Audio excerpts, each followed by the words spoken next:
Hello, listeners. Hello, rollers. Hello, listeners of the future. Welcome back to another edition of Classin' Up the Joint, the part of the Roll Report where we ask really awesome people really stupid questions. My name is Colin. My pronouns are he and they. I am here with the entire cast of Damsels in Dicestress. I am so excited to speak to all of you, and I would love to have you introduce yourselves, tell us, and invisible audience of the future, who you are, and maybe if someone wants to tell like a little bit about the show, because I've been watching and I think more people should. DM, take the floor. Sure. My name's Lyndon Winters, he, him, and I'm the dungeon master of this eclectic group of people. Hi, I'm Taya Campbellova. I am an actor and I'm one of the players on Damsels. I play Rosalind Penhallow, and she's an absolute mess, but she's really fun to play. I'm Morn Putman-Trimmer. I play Agatha, and yeah, really excited. She's also a big mess. I'm May J. Hibbard. I play Talia Bronton, and my pronouns are they, them. I feel like absolute mess is a bit of a common theme among not only this cast, but D&D as a whole. So many people are like, how can I make a character who's just going to be the worst, hottest mess ever, and then get it hotter and messier with a dice roll? Yeah, 100%. Yeah. I think every episode we just disintegrate a little bit more, but hopefully that's what makes it interesting to watch, because it definitely makes it interesting to play. We created a show that was set in the 1820s and all of our characters are women. It was always going to be a mess. They were always going to fall apart. Yeah. So for any listeners who don't know, our show is an actual play. It's D&D 5e. It is set in the Regency era of England. So our campaign starts in the spring of 1820, and we've sort of integrated some classic D&D elements into some semi-historically accurate settings. We're playing fast and loose with some rules, but then some things we've really decided to stick to and like go hard with on the historical front.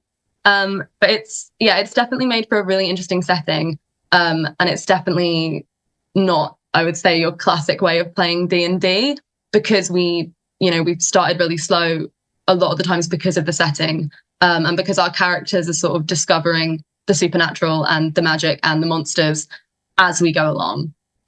So it's a sort of slow burner, but we're sort of where we're at now with the campaign. Actually, in the episodes we're currently putting out, we're just getting into like the meat of it, I would say. DM, are they in fact getting into the meat of it, or is it all just smoke screen for later? Well, we just recorded episode 16, and I would say now things have hit off. But 16 episodes in, so that's like 50, 60 hours of play. And Rosalind, the level 4 character, really only has a good pair of shoes. She really has nothing. She has things. Just she's unable to use and do a lot of the things currently. Hopefully that will change soon. But for now, she really loves her pair of shoes. Well, proverbially, a good pair of shoes can get you a long way. A good pair of like really solid spike heels. You can like No. Rosalind doesn't wear decent shoes. This is an ongoing thing with us. Rosalind likes to wear dainty, silky shoes that will fall apart as soon as you step outside, because they're pretty. I mean, they're very pretty. They are. They really are. Just as a counterpoint, very is an important adjective there. Thank you. No weapons. Amazing. When you have cutting social commentary and sort of the ruthless etiquette of Victorian and Regency era, like, who needs anything to stab with? Really? Exactly. Me. It's... I guess I want to... I don't know if I want to ask this or I want to just kind of make the assumption there's what everyone in the era was a bard with cutting words and they just didn't quite know it. Yeah, I mean, I think if you watch any sort of period drama or Jane Austen movie, the big hitter is always, some kind of vicious mockery-esque thing, just sort of without the magic element. But there's always like a moment where somebody says something very, very politely and it just destroys another character. Oh, yeah. Mm-hmm. and a long storied tradition of it too, I think. Amazing. So as I've been asking guests recently, I'd love to get, I'd say the 1 to 5 minute version from everybody of like where and when did D&D or tabletop RPGs like really grab you? Like what made you kind of go like, yeah, this is how I want to spend time with my friends, and in this case, yeah, this is what I want to spend a lot of time and effort and energy like making a content and putting it out into the world for other people to see. If anyone feels strongly. I think you guys should go first because I already know what everyone's answer is, so go. Okay. So yeah, Lyndon is the most experienced D&D TTRPG player of all of us. I think for the three of us, Damsels is actually our first big campaign, which was a bold choice for us, to be honest. But for me, I had a lot of friends who played D&D, and I just, for whatever reason, like could never make it or never do it. But I would always listen to them talk about it, and I would be so like enthralled, and I would so desperately like want to. Like I had a friend when I was younger who had like a necklace that like they couldn't remove, like it was like fused together or something, and it was a D&D thing. It was like a connection to their character, and I thought that was bonkers, and I was like, what are you doing with yourself?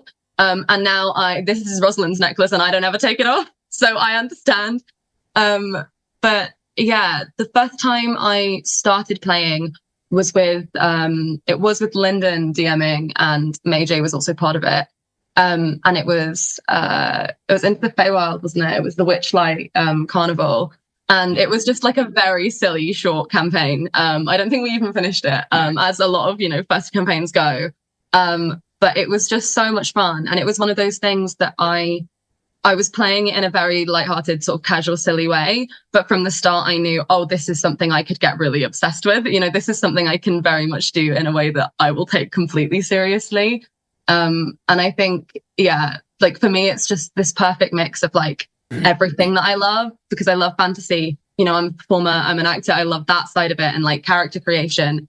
And it's also just, when you find the right group of people that you really vibe with, it just is like the most fun ever. Very much. Yeah. I mean, basically everything that Taya said is also true for me. I mean, I think because we're all, we've all been training in acting for a long time, and this is a way of like having a lot of fun and having a lot of freedom, but it's still like feeding into the career that we all want to go into. And I used to always think D&D was like cool, but I'd never play it. And then Lyndon would always talk about it, and I'd be like, yeah, okay, cool, I guess. And then he told us to start watching Critical Role, which I did, and I'm now obviously obsessed.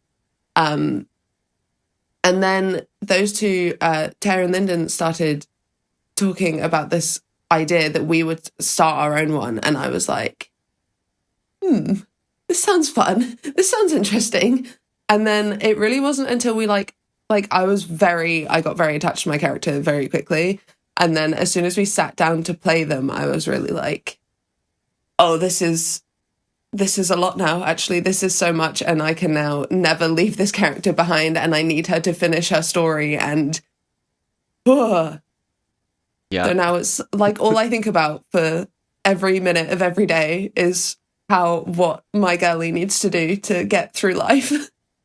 Reasonable. A couple one shots before, but they were very chaotic. The rules were out of the window. But I got a message from Lyndon saying, hey, do you want to join this D&D campaign? I was like, okay, sure. And then it wasn't until I sat down with the three of them, well, I saw the passion, the way they were talking about their characters. And I started getting into it a bit more. And at first I was very nervous to start creating my own character, but now that she is actually created, I can't escape her. She is part of my life now. Well, she takes over a lot of the time. Yeah. Welcome to the club. I mean, I want to say I feel like that is a really bold move to it sounds like really have your first campaign be one that you are putting online for people to watch and enjoy. And this being the internet, I imagine someone at some point has been like, "You're all terrible. Why are you doing this? Go home and go to bed," or worse because it's the internet. Yeah, it's our DM. Yeah. And I think to follow on that, like I'm curious now, I guess I'm not going to make an assumption. How did you all kind of first meet and decide like this is the group of people I want to make this show with? I want to make a new campaign and I want to film it. I want to record it. Who's taking that? I guess I'll go since it was my idea. I'm gonna say, so like way back in the 90s was when I got into D&D, before anybody here was ever born. And then I've been playing for years and years and years, and obviously I've watched all the sort of major online streaming ones now as well. But probably I was a late starter. I went to uni at like 38. And while I was there, I was like, oh, this would be a great place to meet people to play D&D with in a bigger way. And also then you're combining multiple passions. You've got your acting, you've got your D&D. So just sort of, we just became friends, through uni. We were in class together 3, 4, 5 times a week. And just all sort of fell into place from there. Had a bunch of people over. I think we were playing with like 6 or 7 of us around the table at one point. On this Beyond the Witchlight one. And that was lots of fun. And then I was like, shall we do it serious now? Because I'd like to start a show. So I dropped far too much money into this. Yep. I don't know, a couple of grand maybe in equipment. Bit less. And we just not converted. We've literally just made the lounge of my house into our recording area. It's a bit of a mess, but I mean, it looks fantastic. Like, not gonna lie, where we're like sat in the Damsels set right now. Yeah, we're not going to turn the camera around to show you the rest, but no, everyone just has to watch the show for that one.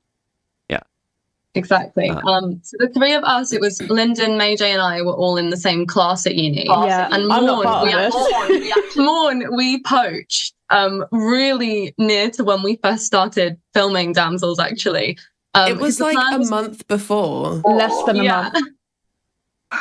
Because we had we were really struggling to find. Well, originally we wanted 4 players for the dynamic, and it just worked out with the people we had in mind. Like, it just wouldn't have worked out. And it was actually on the recommendation of somebody else, because Morn was in the year below us on the same degree. And they were like, oh, this sounds like something Morn would be interested in. And we did not know you. And we just messaged and were like, hey, do you want to do this show with us? Because, we'd obviously seen your performance work and, you seemed like a cool person and you'd been recommended. And we were just like, at this point, why not? And I remember the first time you came over to have a meeting and talk about it. And within seconds, I was like, you're the correct person. Because you just came in with like, wow. I have this book and I have this idea. And it just worked. I love that. Morn, did they also kind of go like, hey, we want you to do this thing. By the way, we're going to be really good friends for the next 3 years until this campaign is over? Or did you find that out later? The friendship came as a bonus. Uh-huh. Yeah, it was Lyndon that messaged me, and I was a bit like, I don't know this guy. Like, and he's just asking me to like commit to this really big thing. I was like, you don't know who I am. Like, you've seen me perform, but you don't know who I am as a person. Like, what if I'm absolutely terrible and you want to commit to however long we're going to do this? But you guys did, and it's been fun. It sounds like it was meant to happen, I have to say. I'm sorry, I didn't mean to cut you off. No, I was just going to say, it's really, because, so Mon and I vaguely knew each other before this. We'd like met each other when we were out in an evening. But we were saying the other day, we really can't imagine playing it without these 3 characters anymore, because it was set from very early on that Tara and I were going to be playing characters, Lyndon was going to be our DM. We'd set our characters, but finding Morn and like Morn's immediate idea of a character and having Agatha just emerge, and it fits so perfectly into everything that we wanted to look into and explore. We really like can't imagine it being anybody else. And it's been like the best experience ever. Yeah, absolutely meant to happen. Yeah, I think that is one of the coolest things about D&D and the games to me is like you will find the people and you will make some truly incredible friends and or occasionally truly incredible enemies who are just like, I will never, ever play with that person ever again. Just for whatever reason. To our first very meaty question, and I guess now I'm also realizing this, like, this may or may not have a very short answer for several of you, but what is your favorite character class? I feel like, Lyndon, you should go last, because I imagine you have the breadth of knowledge, maybe, but... Yeah, I'll go last. Okay. Anyone want any... And I don't know, I don't know if the current character you're playing is representative of that favorite class or not, but... So we've not actually told any of our audience our classes. Okay. So whatever you're about to hear is definitely not the classes of the characters on the show. It is merely the performer's favorite. For sure. Disclaimers. I really enjoy watching anybody who's playing a rogue. I just think that they're really fun. And I think they've got lots of things. And I would say that that's my favorite, regardless of whether or not my character is currently a rogue. Yeah, I know. That's the thrust of the question. Just what class do you either vibe with? I think it's been answered both. What do I personally vibe with if I was to, give myself the stats, or what do I have the most fun playing, or what do I have the most fun watching and playing and all things. Rogue is definitely winning right now. Is it? I'm curious if it is mechanical or for the flavor and the role play and kind of thematic elements of it, or both. I think there's always a lot of interesting things about them, and I think they're really useful and a really integral part of it, which is fun for our group. But I don't know. I'm just always really drawn to them. I think there's something really interesting about them, and I think there's always something there that makes them work in a way that is, I don't know. I can't really explain it. I've just always been you're really cool and I like you. I think it's the versatility. If I to throw a word in there, that both in the narrative and in the role play and the construction of the character, there is the whole spread to choose from, and then also you've got a lot of great specialized skills. That locked door will not stop your party anymore, hopefully, assuming the dice are on your side. Yeah. I'll be completely honest with you. I don't know about most of the classes. I literally only know my class, which I'm not going to say right here. This is my first proper campaign, and I don't have a lot of knowledge of D&D outside this campaign. That is something that I probably should look into a bit more. So my answer to that is I don't know, because I just honestly don't know. Okay. If I may, as a gross generalization of the kind of classes there might be, not even what's your favorite, but what seems fun if you can A, throw a lot of spells at people, B, punch them, C, stab them or hit them with an axe, or D, ruthlessly make fun of them. That's very roughly what's going on. If I were to pick myself, I'd probably make fun of someone. Great. Yeah. Hello, thank you so much for listening to our wild and wacky tales. Fenner here, just asking you to apply your support to us in the form of leaving us a 5-star review on our podcast platform. Of course, follow us on social media so you never miss a release date, and maybe, tag us in some pictures that remind you of us. That's at The Roll Report Cast. At The Roll Report Cast on Instagram, on TikTok. All right. And hey, we've got a Patreon. Did you know that? If you sign up for our Patreon, you get special perks, premium content, ad-less podcast listening pleasure, and you'd never have to hear me say this message again. Back to the show. I feel like a lot of performers, like in our world, have this like inner bard levels, and you're like, yeah, actually, bards are like really, really great, and I would be a lot of fun. Yeah, and I don't know, I'm not gonna should on anyone. I have 2 of my players are also like in their first campaign, and the only one that I'm ever like, you might want to really look is the paladin who forgets to smite. And I'm like, I'm only going to remind you once a month that you're supposed to do that until you remember. I do agree. I think that if I was a D&D character, like as myself, I would probably be a bard. And I definitely can see that in a lot of like people who are performers. And I imagine because you're interviewing people who are sort of, putting themselves out there in this world, you're speaking to a lot of performers. So I can see that being a theme. And I think bard would be up there for me. A bard was my first character that I played.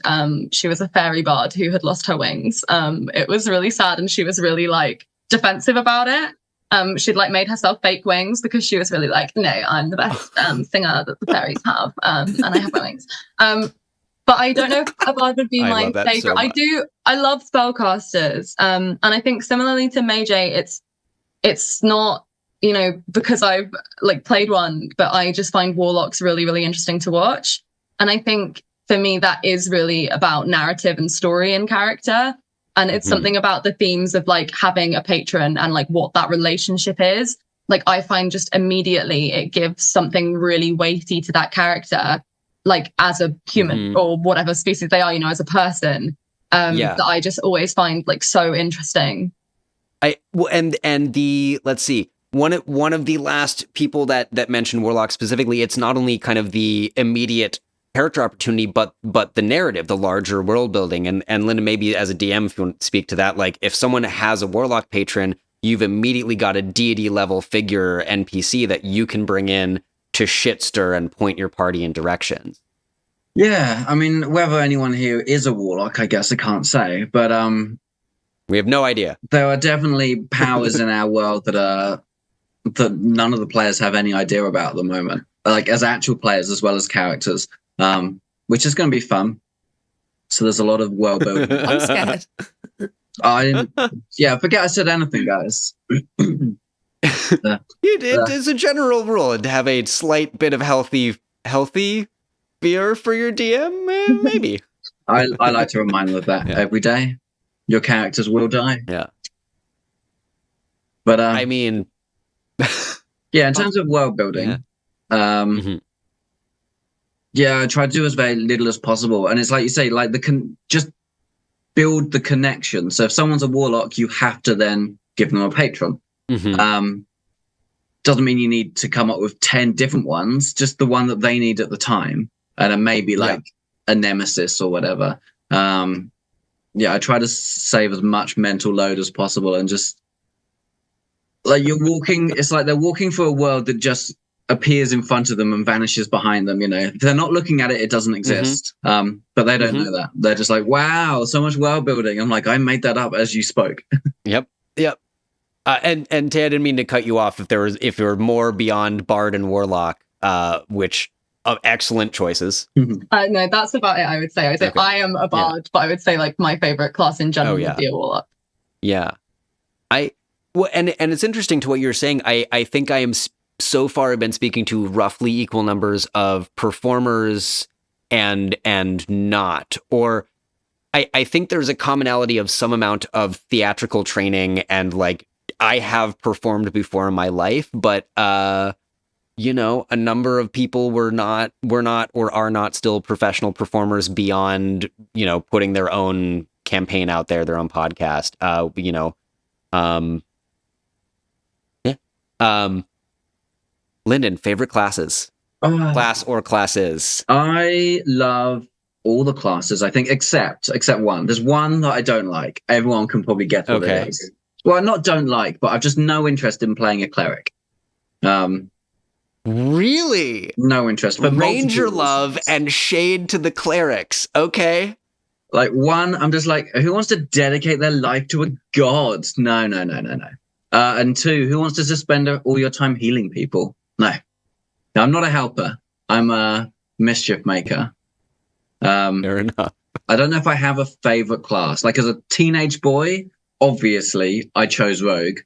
I feel like almost everybody chooses rogue as their first one because it's a cliche movie character. You know, it's Han Solo. It's kind of Indiana Jones. You know, it's all of these. I'm just naming the same actor multiple times. But Robin Hood, Peter Pan-ish. Just Harrison Ford in different dresses. That sounds about right. Yeah. I mean, in The Fugitive, he was really roguelike there. Yeah. Yeah. But no, I'm drawn less to rogue now because it feels so cliche to me. The last one I played was a monk. Did take a level of rogue. But my monk, I like, twisting things up and stuff. So, you know, you're thinking monk, oh yeah, they're going to be wise and calm and stuff like that. I based mine on Stifler from American Pie. Absolute chaos. And the follow up there, what subclass is Stifler / what subclass was this goblin? So he was a shadow monk. So basically a ninja. Nice. Guys. Okay. With a level of rogue as well. So I had sort of a few extra stats and stuff. Absolute chaos. Like he killed people that he shouldn't. They're like, we need to take him prisoner. I'm like, yeah, but I just shot him through the throat. So whoops. Too late. I feel like you would be an absolute nightmare to play with if you weren't our DM. I feel like if you were a player character, we would be so annoyed at you all the time. We'd be like, but we're trying to make a story. You'd be like, I kill him. At some point, these guys are going to all have to DM one-shots. I was going to say, that sounds like what needs to happen here is y'all need to experience what that would be like. Yeah, I both want to experience Lyndon as a player and I'm terrified too. It's going to be so good. I feel like it'll be okay because it's only going to be a one-shot. I feel like I couldn't do an entire campaign of Lyndon as a character. It will happen. We'll find someone that can DM. Yeah.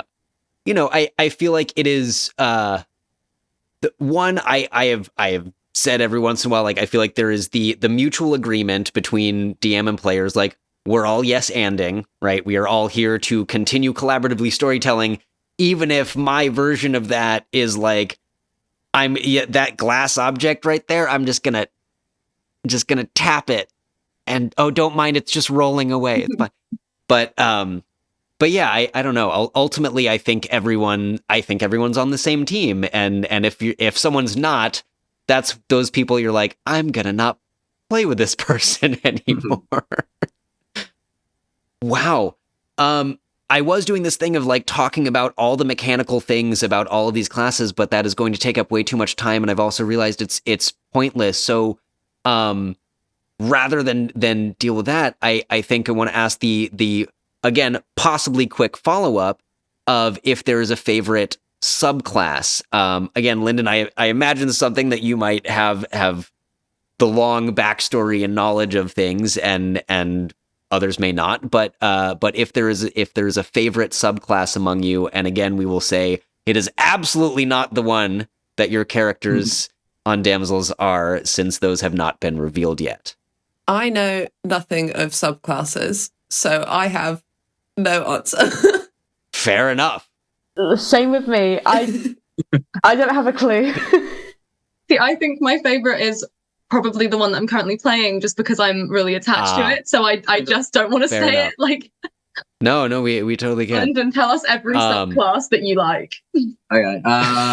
If I have to pick one off the top of my head, I'm going to immediately go with College of Swords. College of Blades? Swords. Swords. It's a bard. It's a bard one, yeah. So it's a bard who's pretty good at fighting. Get two-handed weapons. I guess that would be a fit. But yeah, that's great.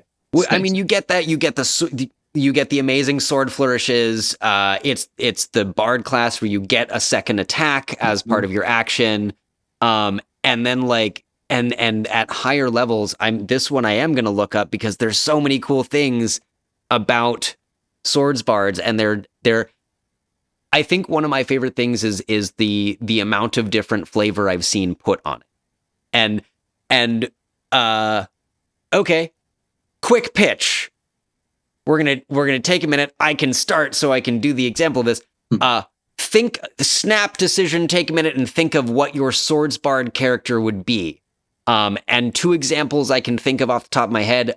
One, Nadpod, one of my favorite of the podcast. We have the sensual sword dancer, Jins Lindell, from their Trinivale campaign, who is a burlesque stripper sword dancer. And most of him flavoring his flourishes and moves is about like, whipping off articles of clothing with a sword.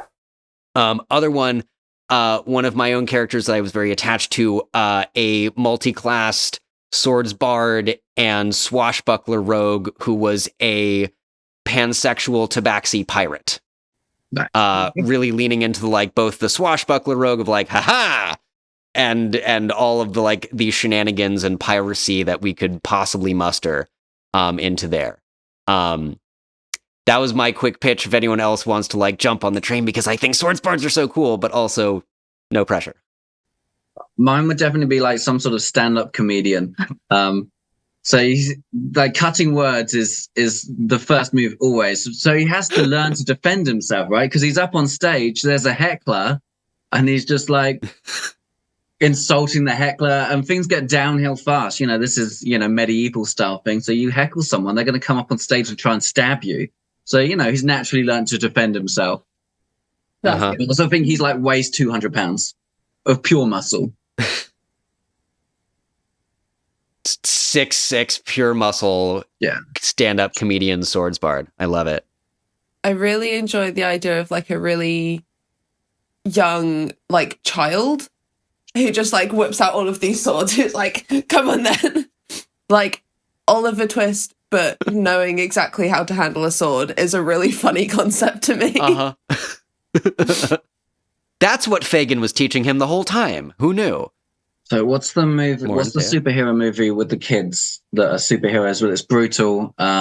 There's two of them. He like becomes a superhero. He's dressing in a diver's suit and stuff. Kick-Ass? Kick-Ass, yeah. Kick-Ass. Oh, yeah. Just want to say Kick-Ass was a warning, not a guideline. Yeah, no. Really terrible warning. Oh my goodness.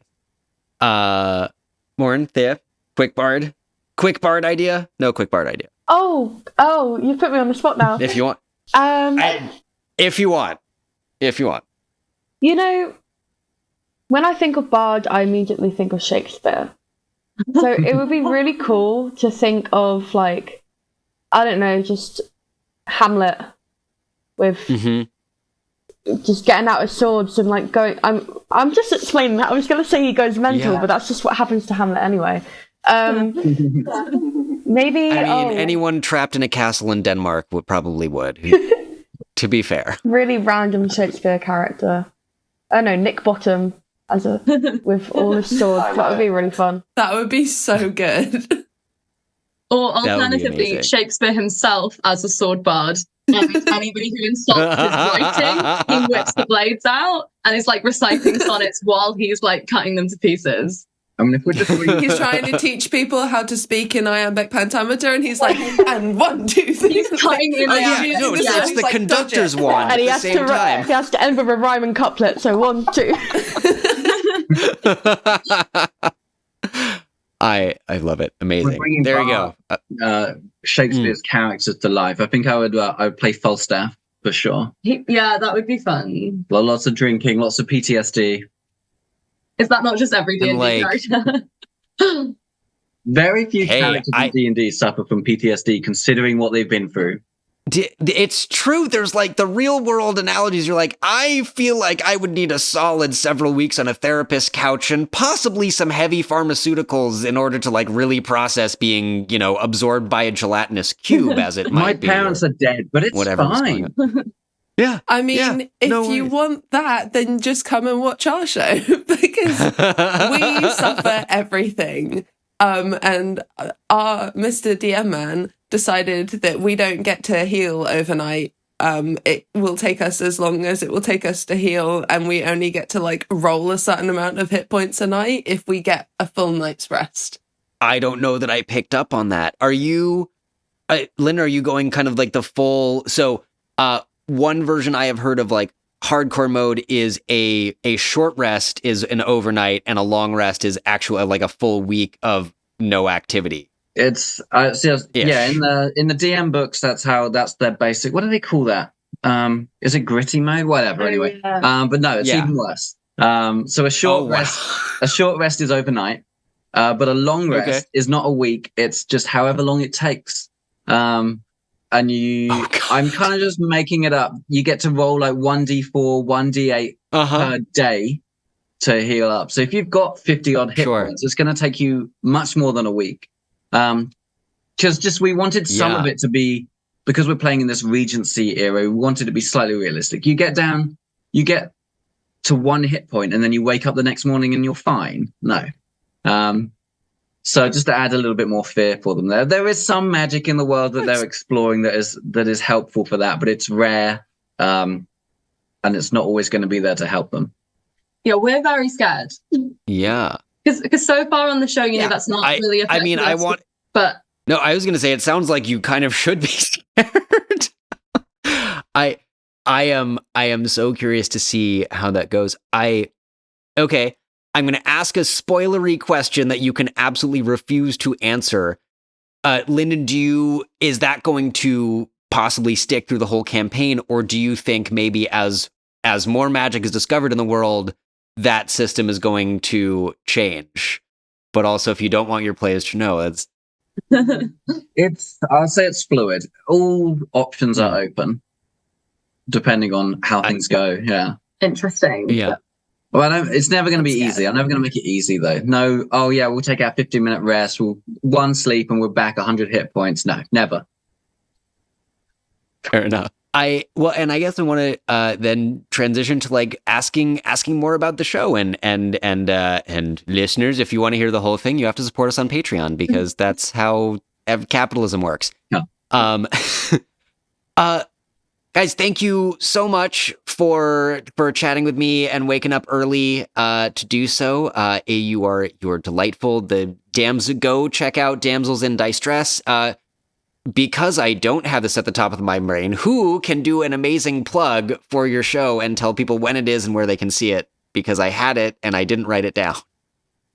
So Damsels in Distress airs on Twitch Wednesdays, 7 p.m. UK time, and it's every other week. And then it hits YouTube on the Saturday of the week that it's come out on Twitch.